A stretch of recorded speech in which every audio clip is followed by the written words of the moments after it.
A racist police officer sees a black man and automatically assumes he is a criminal, so he immediately starts to harass the man, eventually punching him. He is shocked when the black man punches him back. The sky was painted in streaks of orange and pink as the sun dipped below the horizon, casting a warm glow over the manicured lawns and pristine sidewalks of Meadowcrest Heights. Jamal Carter pulled the last of his tools from the front yard he'd been working on all day. The house behind him, a modern glass-fronted masterpiece, belonged to one of his longtime clients, who appreciated his craftsmanship. He wiped his brow, slinging his tool belt over one shoulder, and began the short walk to his truck parked just down the block. The neighborhood was quiet, too quiet. He felt the weight of eyes on him, though the windows of the surrounding homes betrayed no movement. He was used to this feeling, the subtle chill that crept in whenever he worked in areas like this,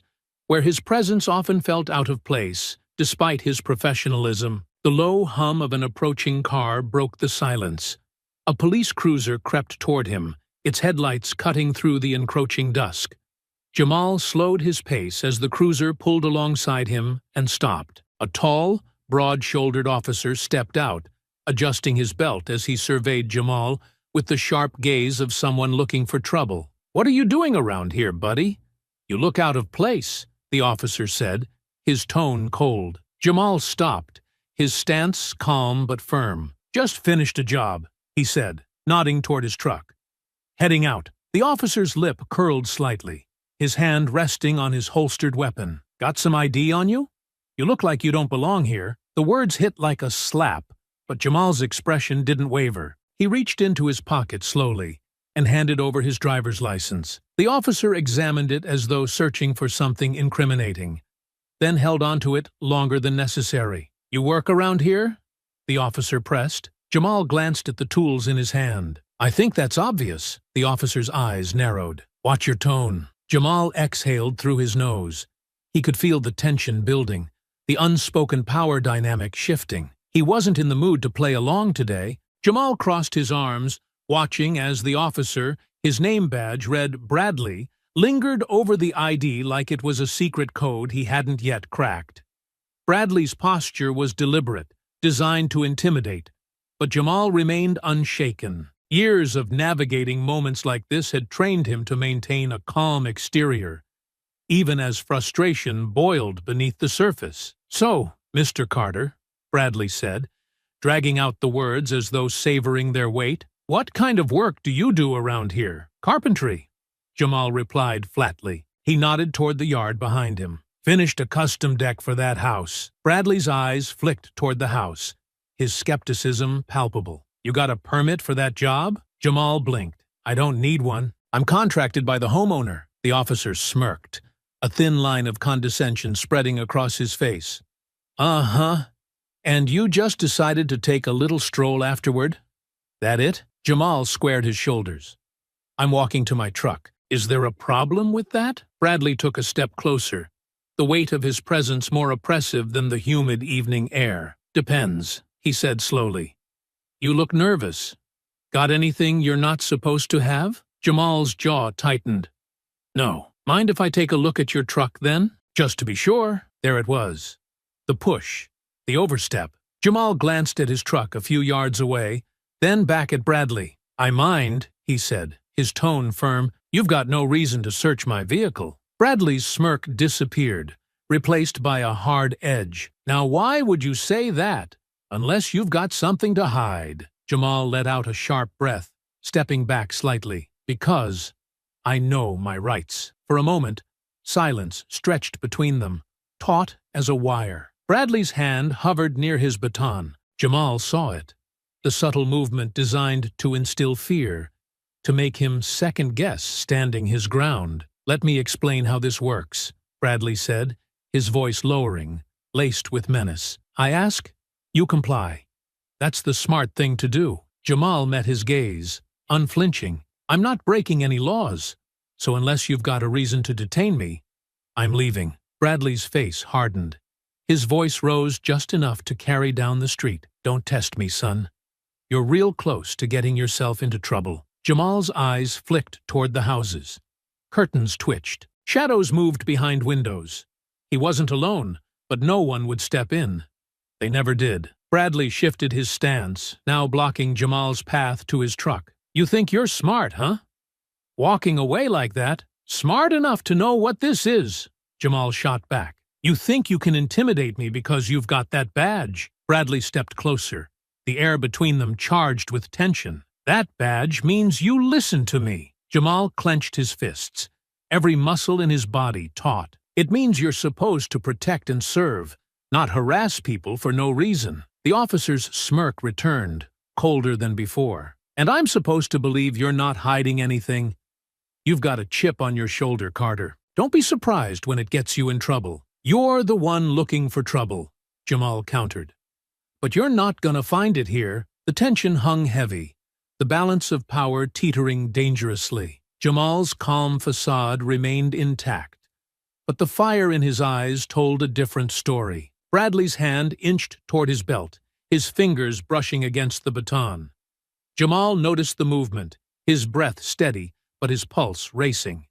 The sound of the baton sliding free from Bradley's belt cut through the tense silence like a warning. Jamal's eyes locked on the weapon, his body instinctively tensing. Bradley spun the baton slowly in his hand, his smirk deepening as he stepped forward, closing the distance between them. "You're resisting an officer's orders," Bradley said, his tone dripping with false authority. "That's enough reason for me to do what I need to do." Jamal held his ground, his fists clenching at his sides. "I'm not resisting anything.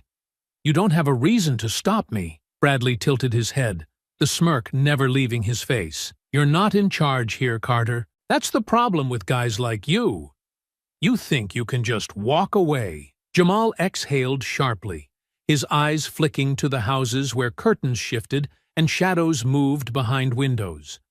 A couple of people had stepped onto their porches, cautiously watching the scene unfold. Phones began appearing, cameras pointed toward the confrontation, but it didn't stop Bradley. "You just want me to react," Jamal said, his voice calm but cutting. "So you can do what you've already decided to do." "Don't flatter yourself," Bradley spat. "You think I'm scared of you?" "No," Jamal replied evenly, "but you're scared of being wrong. And you're scared of being on camera right now." That comment hit a nerve. Bradley's smirk vanished, replaced by a flash of anger. "You think this is a joke?" he snapped, raising the baton slightly. "Let's see how funny it is when you're on the ground." "Try it," Jamal said, his tone low. "Let everyone here see exactly who you are." Bradley's face darkened, his hand tightening around the baton. Without warning, he swung it toward Jamal's side. Jamal moved instinctively, raising his arm to block the blow. Pain shot through his forearm, but he held firm, grabbing the baton with his free hand and yanking it from Bradley's grasp. He flung it to the ground with a loud clatter that echoed down the street. The crowd gasped audibly. Phones were recording now, capturing every second. Bradley, visibly stunned by Jamal's response, stumbled back a step, his chest heaving.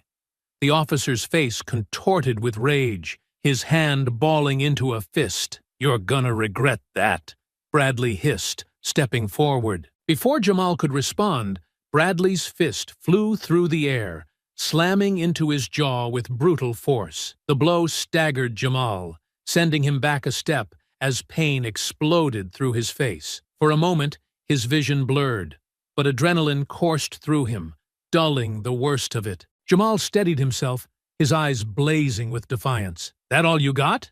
he asked, his voice rough but steady. Bradley's expression twisted further, his fury boiling over. "You're done," he growled, charging forward. This time, Jamal didn't hesitate. He swung back, his fist connecting with Bradley's ribs.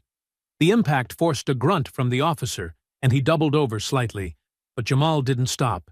He shoved Bradley hard, sending him sprawling to the pavement. The crowd's murmurs turned into shouts. "Hey, we're filming this!" one voice yelled. Another added, "You can't treat him like that!" Bradley scrambled to his feet, his face red with humiliation. He fumbled for his radio, barking into it. "Backup requested! Suspect is resisting arrest. and has assaulted an officer. Jamal's chest rose and fell as he stepped back, raising his hands. You're the one who escalated this, Bradley. Don't try to twist it. The officer's jaw tightened as he charged again. This time, he grabbed Jamal's arm, twisting it behind his back with unnecessary force. Jamal winced, gritting his teeth as Bradley yanked him forward and forced him to the ground. The officer's knee dug into his back, sending sharp pain shooting up Jamal's spine. "Stay down!" Bradley barked, snapping the cuffs onto Jamal's wrists with a loud click. The crowd was in an uproar now. "That's excessive!" one man shouted, his phone aimed squarely at Bradley. "We saw everything." Jamal turned his head slightly, his voice steady despite the pain. "Keep filming," he said, his tone firm. "Don't let him get away with this." Bradley hauled Jamal to his feet, his grip rough and unrelenting. The crowd's shouting grew louder, their accusations cutting through the tension. "You're on camera!" one woman yelled.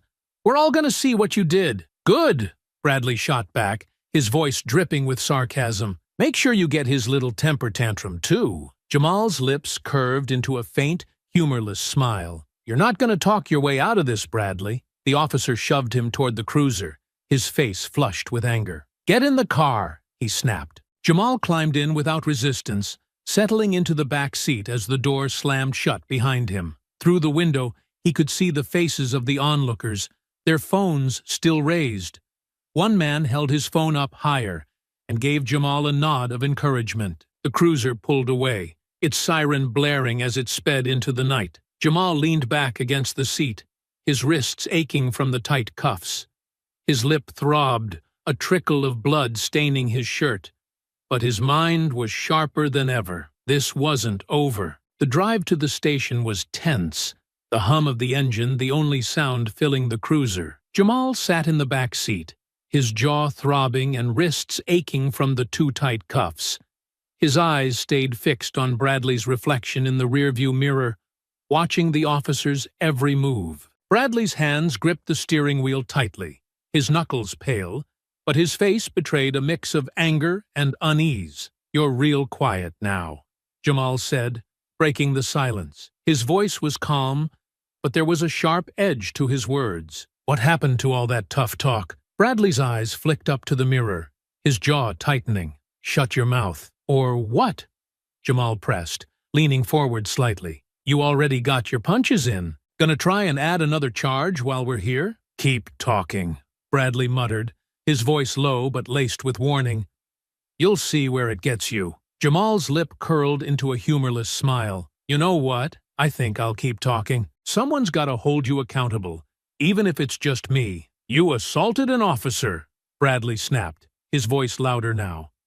"That's all anyone's gonna care about." "No," Jamal countered, his voice steady. "What they're gonna care about is the video showing you hitting me first. Let's see how that plays out for you." Bradley's grip on the wheel tightened further. He didn't respond immediately, but Jamal could see the tension in his shoulders, the flicker of doubt crossing his face. "You people always have an excuse," Bradley said finally, his tone bitter. "Always playing the victim." Jamal's jaw tightened. "You mean people like me, right? Say it. Don't dance around it." Bradley's silence was telling. He stared straight ahead, his lips pressed into a thin line. "Here's the thing," Jamal continued. "You can tell yourself whatever you need to sleep at night, but the truth's already out there. All those phones recording? They're gonna show exactly who you are." The cruiser slowed as they neared the station, its flashing lights illuminating the empty parking lot. Bradley pulled into a spot and killed the engine.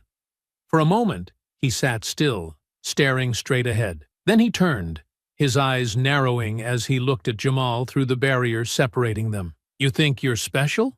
he said quietly, his voice venomous. "You think you're gonna bring me down? Let me tell you how this works. People like me. We protect each other. Your little stunt tonight? It's not going anywhere." Jamal leaned back against the seat, his expression calm but defiant. "Not this time. People are watching now, and they're not gonna let you hide." Bradley's face reddened, but he didn't respond. He got out of the car, yanked open Jamal's door, and grabbed his arm, pulling him out roughly. Jamal didn't resist, walking with his head held high as Bradley led him toward the station's entrance. Inside, the harsh fluorescent lights made every bruise on Jamal's face stand out. The desk officer, a stocky man with tired eyes, looked up as they approached. "What's this?" the desk officer asked, his gaze flicking between Jamal and Bradley. His eyes lingered on Jamal's bruised jaw and bloody lip. "Resisting arrest," Bradley said curtly. "Assaulted me during a routine stop." Jamal let out a sharp laugh, drawing both men's attention. "You mean after you hit me first?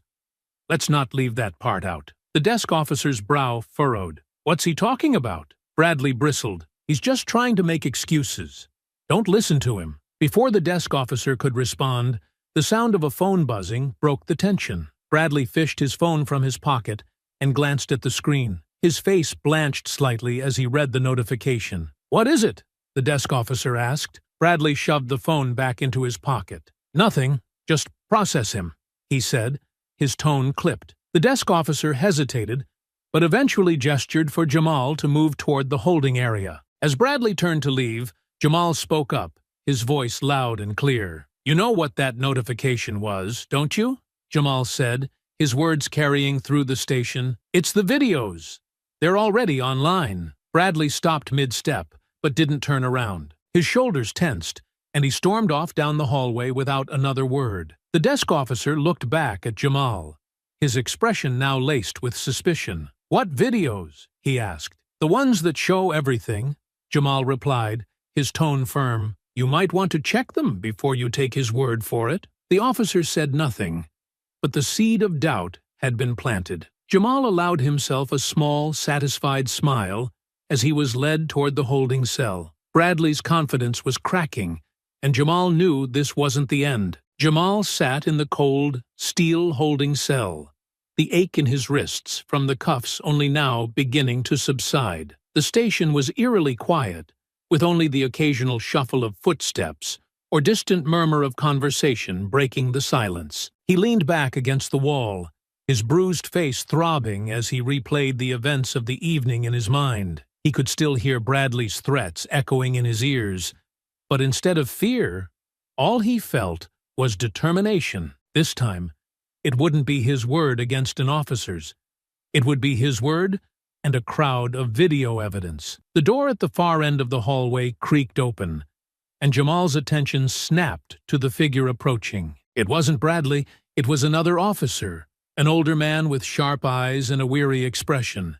His name tag read, Sergeant Daniels. "Carter," Daniels said, stopping in front of the cell.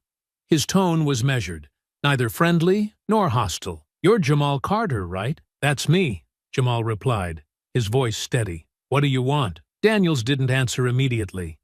He pulled a chair from the corner of the room and sat down just outside the bars, his gaze fixed on Jamal. "I've been reviewing the preliminary report Bradley filed. He claims you resisted arrest and assaulted him." Jamal let out a sharp laugh. "Of course he does. Conveniently left out the part where he hit me first, didn't he?" Daniels tilted his head slightly. "That's a serious accusation." "It's not an accusation. It's a fact," Jamal said firmly, "and there's plenty of video to back it up. You might want to check Twitter or Facebook if you haven't already." Daniels raised an eyebrow but didn't respond right away. Instead, he leaned back in his chair, studying Jamal as though trying to size him up. "Tell me what happened," Daniels said finally. Jamal hesitated for a moment, then recounted the events of the evening, sparing no detail. He described the initial stop, Bradley's escalating hostility, the baton, and the punch that had started it all. Daniels listened without interrupting, his expression unreadable. When Jamal finished, Daniels nodded slowly. "You're saying this was self-defense?" "That's exactly what I'm saying," Jamal replied. "And the videos will prove it." Daniels leaned forward, resting his elbows on his knees. "You know, Bradley's been with the force for over a decade. He's got a reputation, but not all of it's good. This isn't the first time someone's accused him of crossing the line." Jamal raised an eyebrow. "Then why is he still here?" Daniels sighed, his gaze dropping briefly to the floor. "Because things like this tend to get swept under the rug. But that might not happen this time, depending on what those videos show." Before Jamal could respond, The door creaked open again.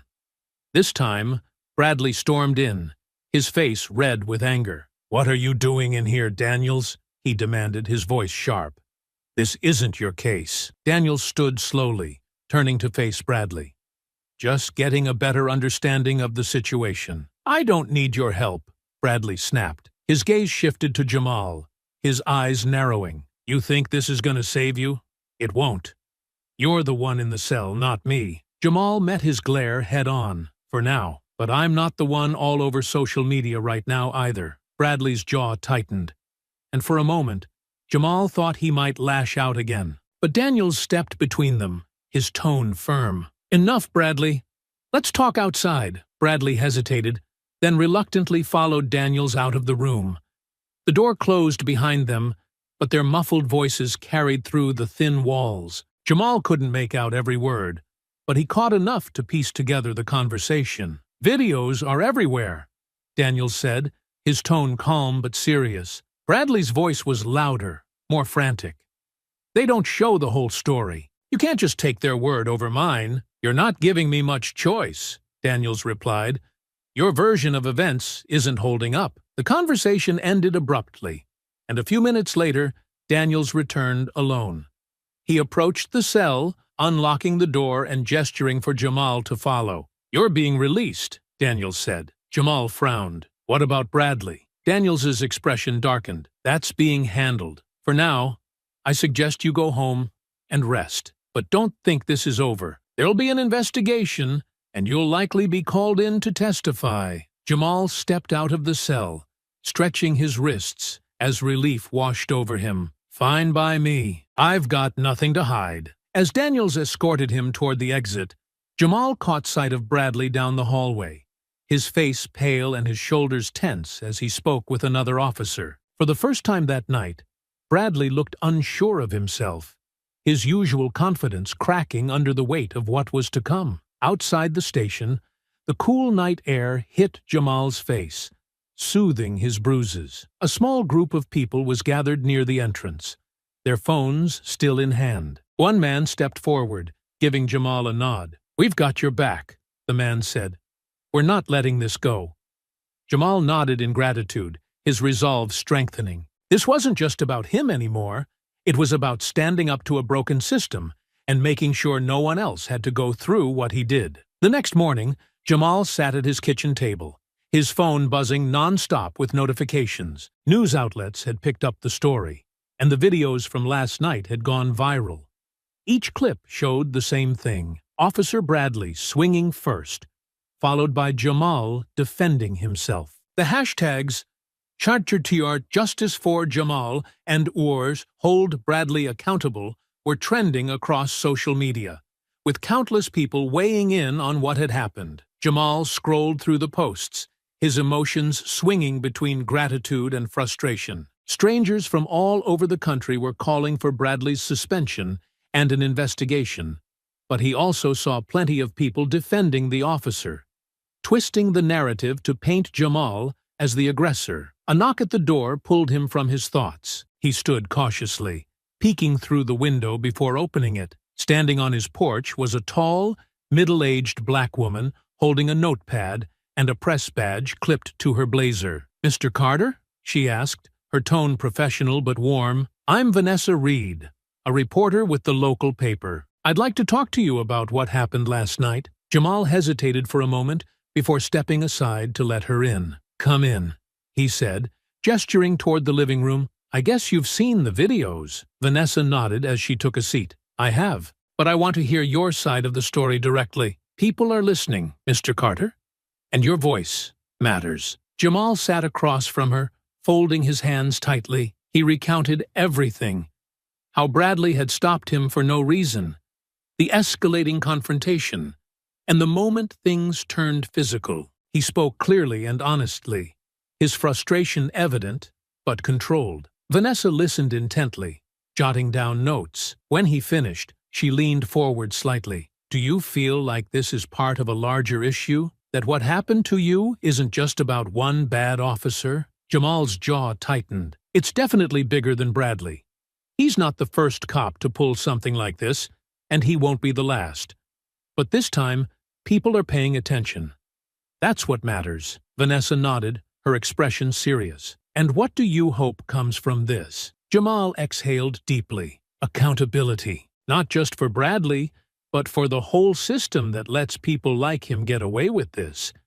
If the videos hadn't gone viral, I'd probably still be in a cell right now. Vanessa closed her notepad, giving him a small, encouraging smile. Thank you for sharing your story, Mr. Carter. I'll make sure it's told truthfully. As Vanessa left, Jamal's phone buzzed again. This time it was a call from a blocked number. He hesitated for a moment before answering. Hello? The voice on the other end was low and threatening. You think you're smart, don't you? Trying to ruin a good cop's career.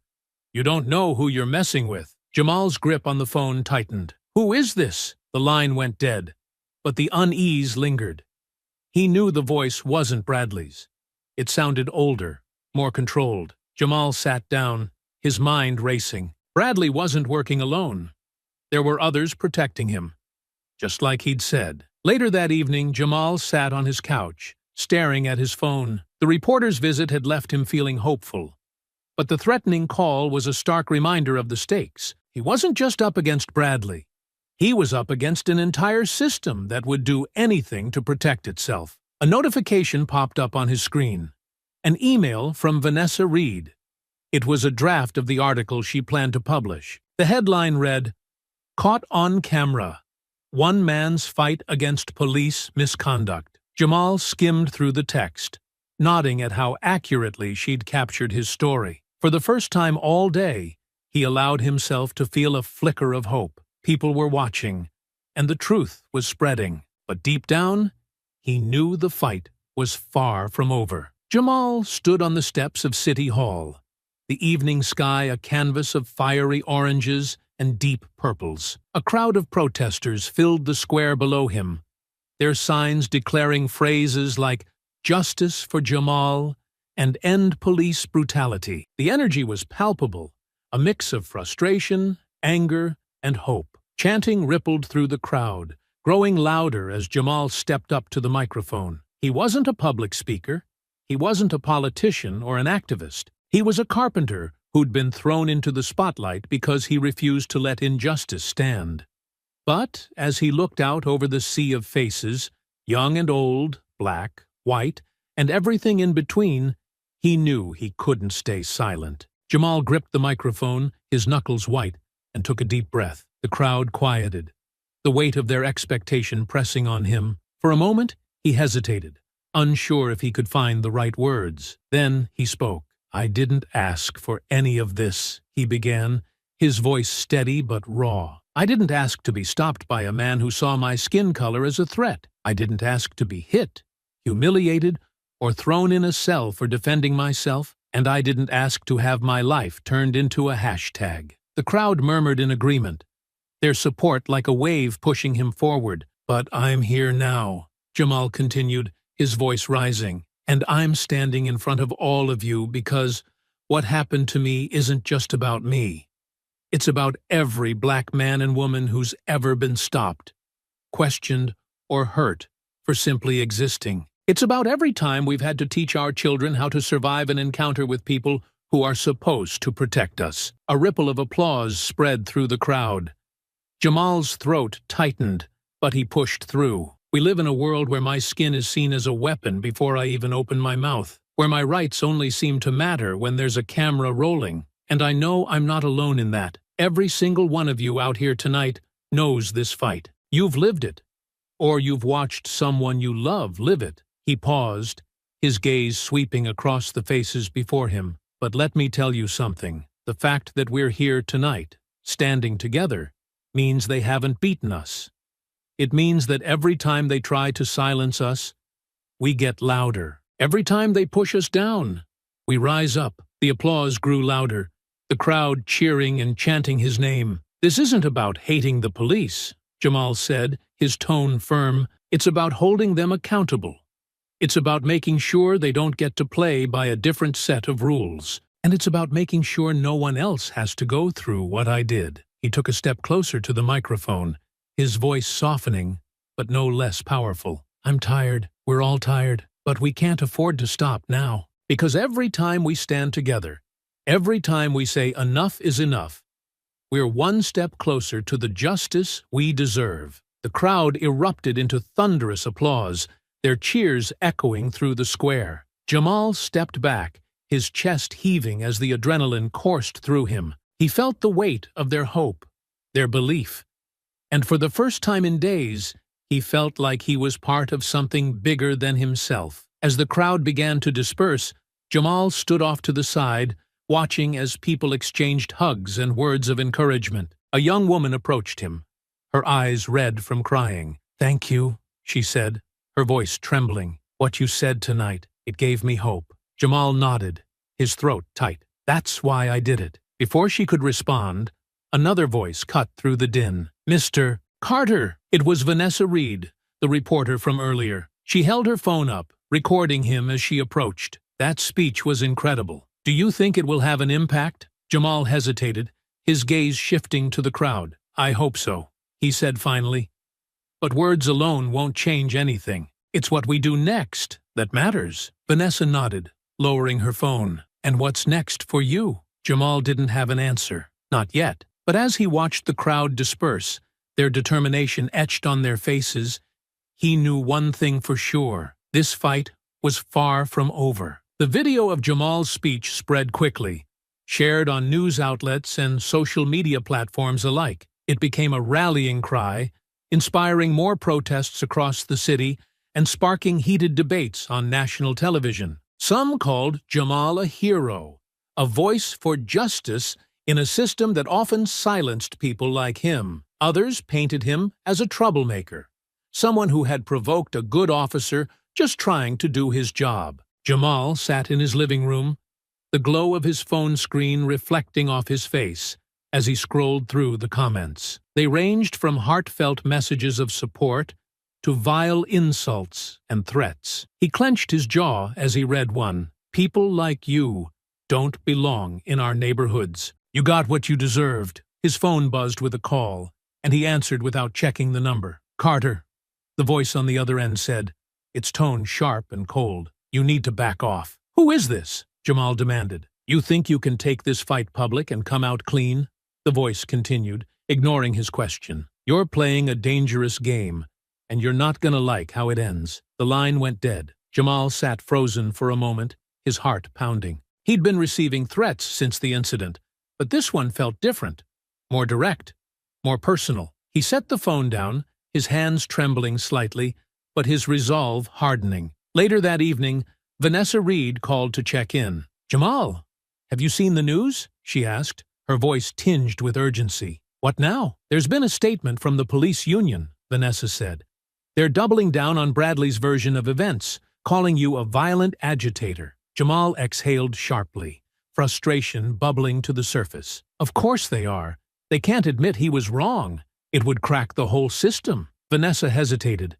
"The thing is, they're also pushing for charges against you. They're claiming the videos don't tell the full story." Jamal felt the weight of her words settle over him like a heavy blanket. "So now I'm the bad guy," he muttered. "You're not," Vanessa said firmly. "And the people know that. Stay strong, Jamal.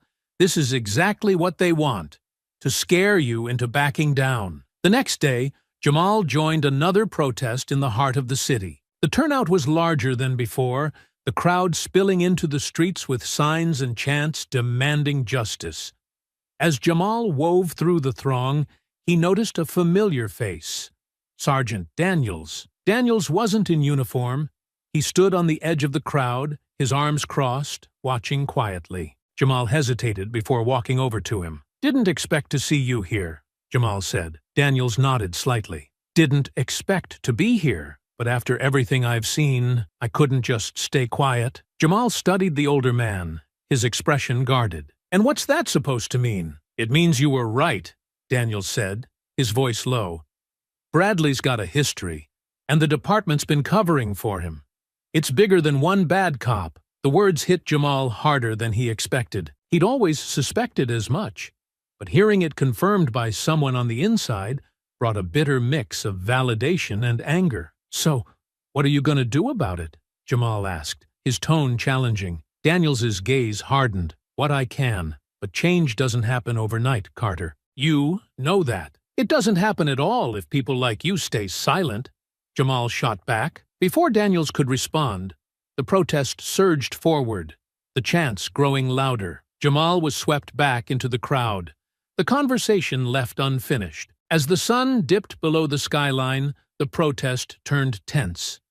Police in riot gear formed a line at the edge of the square, their shields glinting in the fading light. Jamal stood near the front, his fists clenched, as the officers barked orders for the crowd to disperse. "We're not going anywhere," someone shouted, and the crowd roared in agreement. A bottle flew from somewhere in the back, shattering near the officers.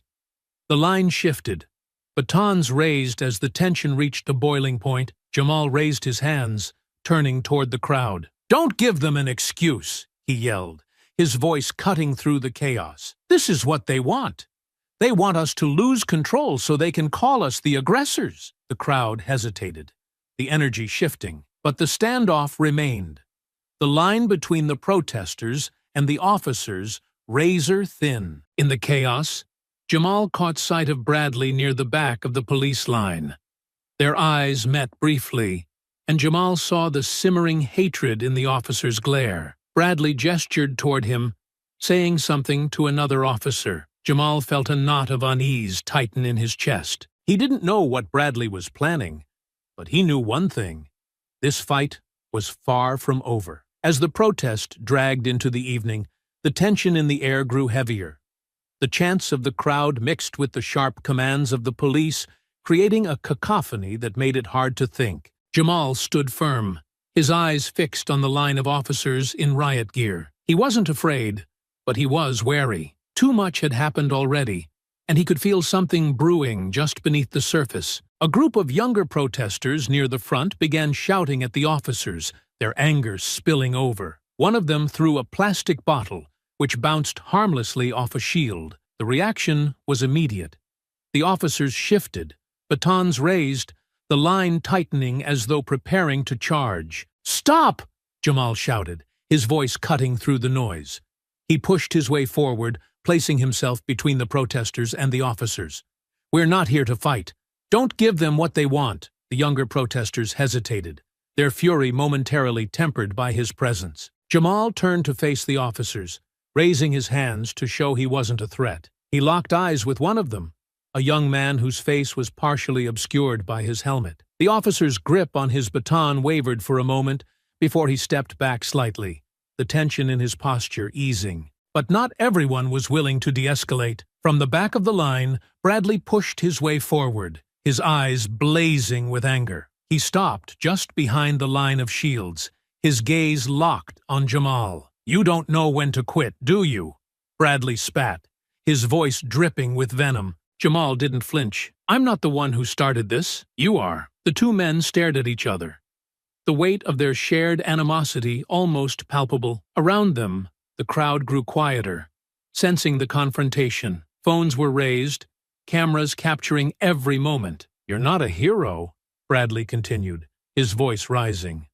"You're just a thug, pretending to be a victim." Jamal's jaw tightened, but he didn't rise to the bait. "And you're just a bully with a badge. The difference is, I'm not hiding who I am." Bradley stepped forward, his hand dropping to the baton at his side. Before he could make another move, another officer grabbed his arm, pulling him back. "Stand down, Bradley," the officer muttered, his voice low but firm. "This isn't over," Bradley growled, shaking off the officer's grip. Jamal turned his attention back to the crowd, his voice steady, but loud enough to carry. "This isn't about him. It's about us.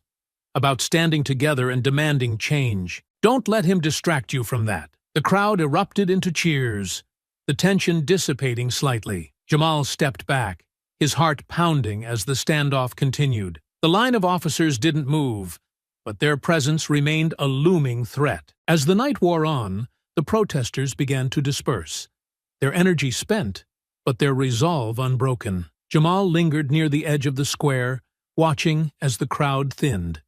He felt a hand on his shoulder and turned to see Sergeant Daniels. "You handled yourself well out there," Daniels said, his tone neutral. Jamal crossed his arms.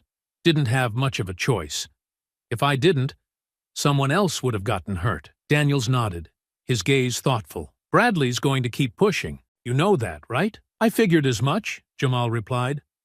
But he's not the only one I'm up against. Daniels sighed, looking around the nearly empty square. There's pressure coming from above.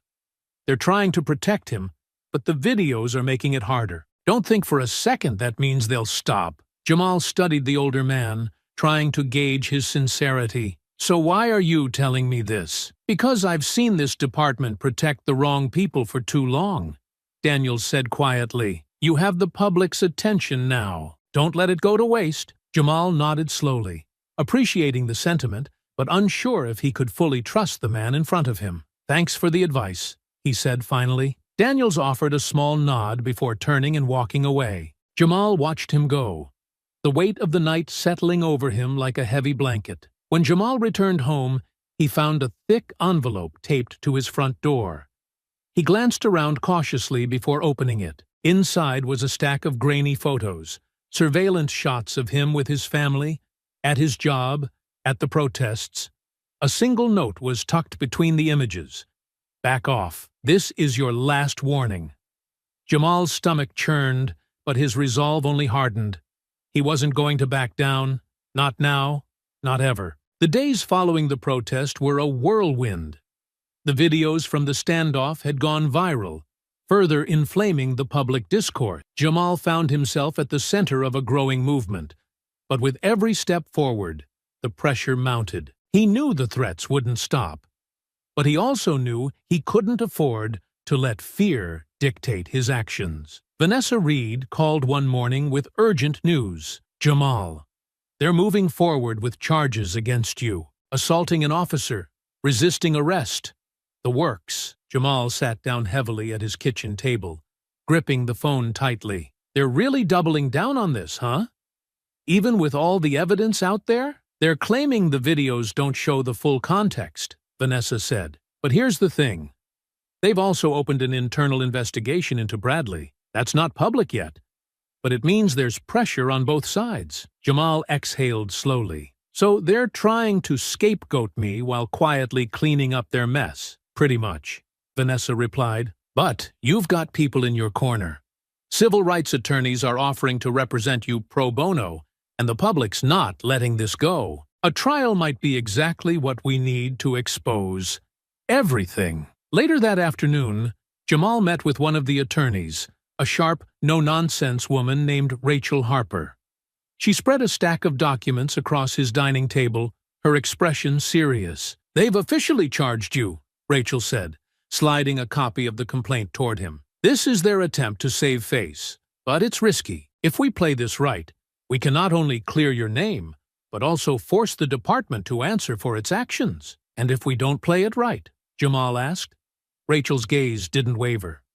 Then they make you the fall guy, and Bradley walks away clean. But I'm not about to let that happen. As the weeks passed, preparations for the trial began. Rachel worked tirelessly, gathering evidence, interviewing witnesses, and crafting a narrative that countered the department's claims. Vanessa's articles kept the public engaged, and the protests continued to grow, adding pressure on the city to act. Jamal spent his days balancing hope and dread. Every news segment about the case brought a new wave of anxiety, but every message of support reminded him why he was fighting. One evening, as he scrolled through the countless messages on social media, he paused on a video from a teenager who had attended one of the protests. In the video, the boy held up a sign that read, "Jamal Carter gave me the courage to stand up." The boy's voice trembled as he spoke. "Because of him, I'm not afraid to speak out anymore. If he can fight,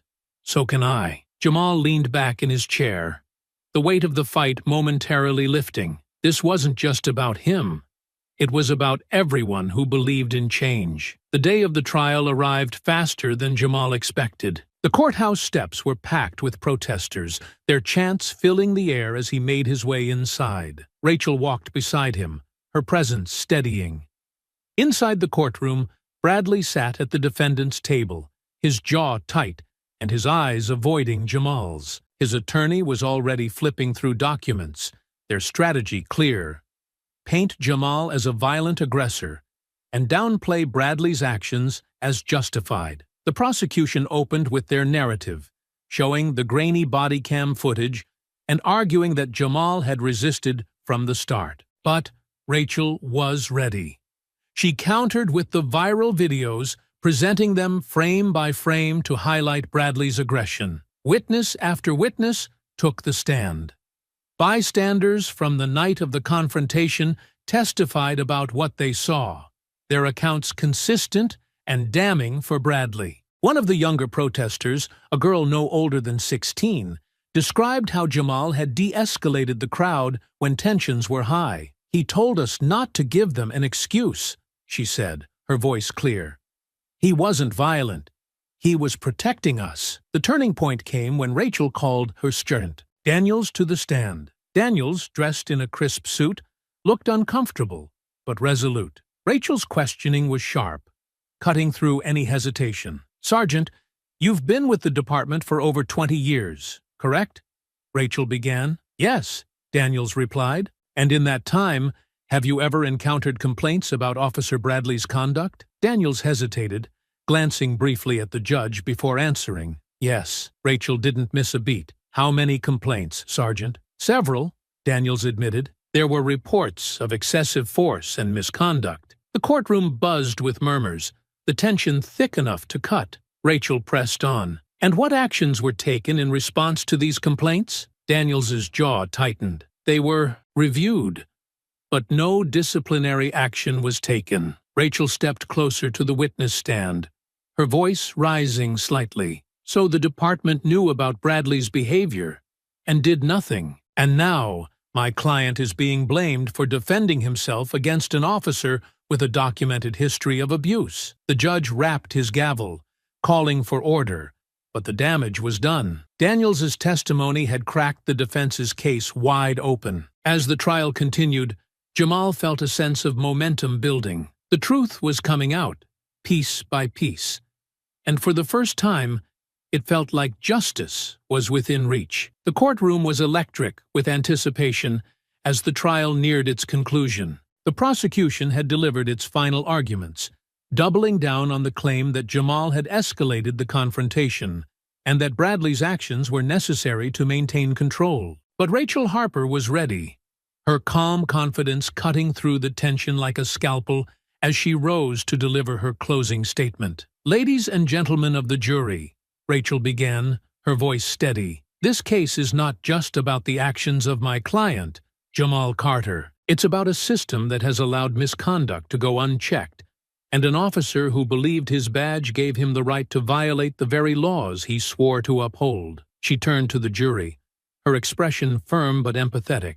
"You saw the videos.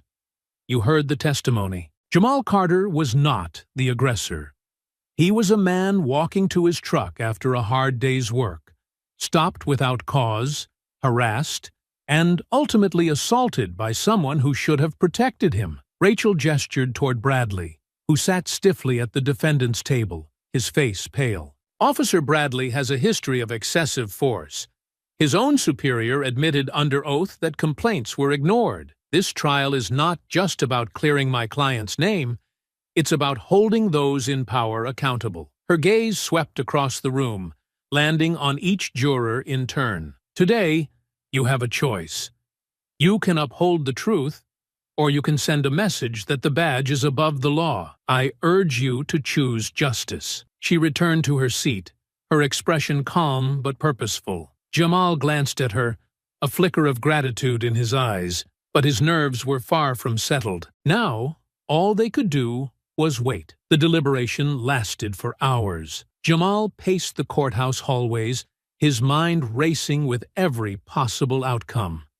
Supporters gathered outside, their chants of "Justice for Jamal" echoing faintly through the walls. Rachel stayed close, her calm demeanor steadying him as they waited for the verdict. Finally, the bailiff called them back into the courtroom. Jamal's heart pounded as he took his seat, his hands gripping the edge of the table. The jury filed in, their faces unreadable, and the foreperson stood to deliver the verdict. In the matter of the charges against Jamal Carter, the foreperson began, her voice clear, we find the defendant not guilty. The words hit Jamal like a wave, relief washing over him as the weight of the charges lifted. The courtroom erupted in murmurs, and Rachel placed a reassuring hand on his shoulder. It's not over yet, she whispered, her eyes flicking toward Bradley. The judge called for order as the next phase of the trial began.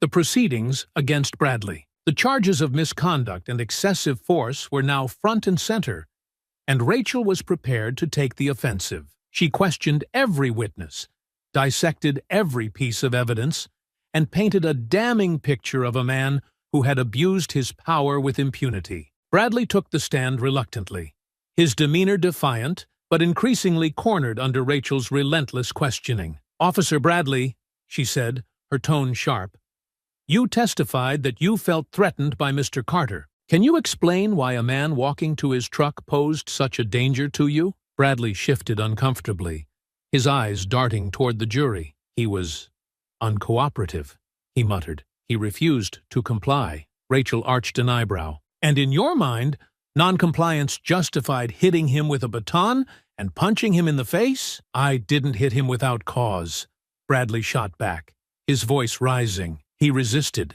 Resisted what? Rachel pressed, stepping closer to the stand. Your attempt to violate his rights? Your assumption that he was a threat because of the color of his skin? The judge rapped his gavel, but the damage was done. Bradley's face reddened as Rachel stepped back, letting the jury absorb the weight of her words. The final moments of the trial were a blur. The defense's attempts to salvage Bradley's case fell flat, their arguments unraveling under the weight of evidence and testimony.